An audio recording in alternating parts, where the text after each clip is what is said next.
Mimpi buruk baru untuk Ukraina. Rusia masih bikin NATO harus kerja ekstra keras. Ya, NATO akan mengirimkan sistem pertahanan udara ke Ukraina dalam beberapa hari mendatang untuk membantu negara itu mempertahankan diri terhadap pesawat tak berawak, termasuk yang berasal dari Iran yang digunakan oleh Rusia untuk menargetkan infrastruktur pelindung, kata Sekretaris Jenderal Aliansi itu pada Selasa, 18 Oktober 2022. Ukraina mengatakan serangan oleh kawanan drone telah menghancurkan hampir sepertiga dari pembangkit listriknya selama seminggu terakhir setelah Rusia meningkatkan serangannya terhadap infrastruktur yang jauh dari garis depan. Setelah mengalami serangkaian kemunduran militer di tangan pasukan Ukraina. Ia berbicara pada konferensi keamanan di Berlin kepada NATO. Jens Stoltenberg mengatakan jawaban atas serangan itu adalah agar sekutu meningkatkan pengiriman sistem pertahanan udara mereka. Hal terpenting yang dapat kami lakukan adalah memenuhi apa yang sudah dijanjikan oleh sekutu untuk meningkatkan dan memberikan lebih banyak lagi sistem pertahanan udara. NATO dalam beberapa hari mendatang akan mengirimkan sistem kontra drone untuk melawan ancaman spesifik drone termasuk yang berasal dari Iran, tambah Stoltenberg. Para pejabat Iran mengatakan kepada Reuters bahwa Teheran telah berjanji untuk memasok Rusia yang upaya militernya di Ukraina terhambat oleh sanksi Barat dengan rudal serta lebih banyak pesawat tak berawak. Tidak ada negara yang harus mendukung perang ilegal Rusia untuk melawan Ukraina, kata Stoltenberg. Dan kita beralih ke informasi yang lainnya. Breaking news, 2 jet tempur Amerika Serikat mencegat bomber Rusia. Ya, sindir Rusia terjadi antara Amerika Serikat dan Rusia. 2 pembom Rusia diidentifikasi beroperasi di identifikasi pertahanan udara Adis atau Alaska. Ini terjadi di tengah ketegangan yang makin meninggi antara keduanya terkait serangan Moskow ke Ukraina. Amerika Serikat telah mendukung Ukraina dengan miliaran dolar dalam bentuk senjata dan juga pelatihan bagi pasukan sejak invasi Rusia dilakukan. Laporan diutarakan Komando Pertahanan Dirgantara Amerika Utara atau NORAD pada Selasa waktu setempat, namun 2 jet tempur F-16 mencegat keduanya. Pesawat Rusia tetap berada di wilayah udara internasional dan tidak memasuki wilayah udara kedaulatan Amerika Serikat dan juga NATO.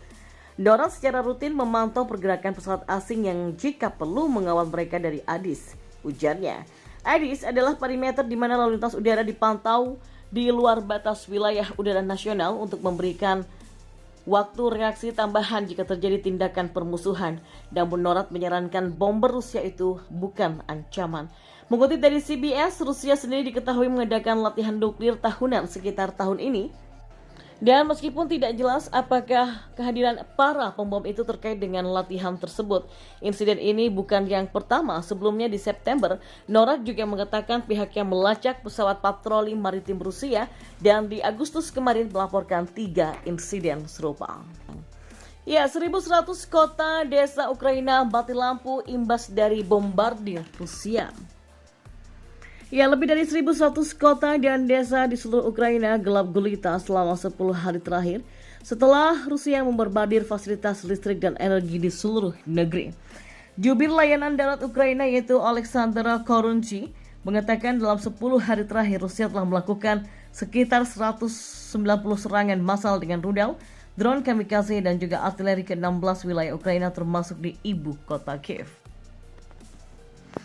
Untuk saat ini 1.162 permukiman di Dnipropetrovsk, lalu ada Kirovohrad, Zhytomyr, Kharkiv, Donetsk, dan Zaporizhia, juga Lugansk, Mykolaiv, wilayah Kherson tetap terputus dari listrik, kata Korunzi seperti dikutip oleh FVP.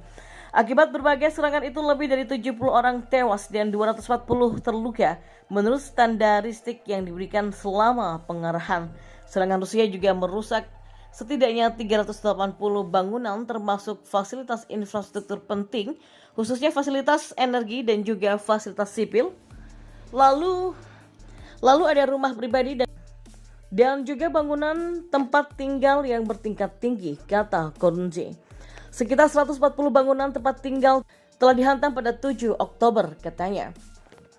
Sementara itu, penasihat Presiden Ukraina yaitu Mikhailo Podolyak mengatakan Rusia secara sistematif mencoba untuk menghancurkan fasilitas infrastruktur di Ukraina dengan menyerang kota-kota dan juga warga sipil lainnya. Sementara itu Presiden Volodymyr Zelensky sebelumnya telah mengatakan Rusia menghancurkan sekitar 30% pembangkit listrik Ukraina dalam seminggu ini. Zelensky memperingatkan risiko krisis energi dan mewanti-wanti masyarakat Ukraina untuk menghadapi pemadaman listrik hingga penghangat menjelang musim dingin nantinya. Rusia telah meminta lebih banyak drone dan rudal balistik Iran dengan akurasi yang lebih baik, terutama keluarga rudal Fateh dan Zolfagar, kata salah satu diplomat Iran yang diberi pengarahan tentang perjalanan itu. Ya, seorang pejabat barat yang diberi pengarahan tentang masalah itu juga membenarkannya. Pejabat itu mengatakan ada kesepakatan antara Iran dan Rusia untuk menyediakan rudal balistik jarak pendek permukaan ke permukaan termasuk Zolfagar. Salah satu drone yang disetujui Iran untuk dipasok adalah Shahid 136, senjata bersayap Delta yang digunakan sebagai pesawat serang udara ke permukaan kamikaze. Drone itu membawa hulu ledak kecil yang bisa meledak saat terjadi benturan. Fateh 110 dan Zolfagar adalah rudal balistik permukaan ke permukaan jarak pendek Iran yang mampu menyerang target pada jarak antara 300 km dan 700 km. Diplomat Iran menyebut pernyataan pejabat barat bahwa transfer semacam itu melanggar resolusi Dewan Keamanan PBB 2015. Di mana mereka digunakan bukanlah masalah penjualan. Kami tidak memihak dalam krisis Ukraina seperti Barat, dan kami ingin mengakhiri krisis lewat cara-cara diplomatik, kata diplomat tersebut.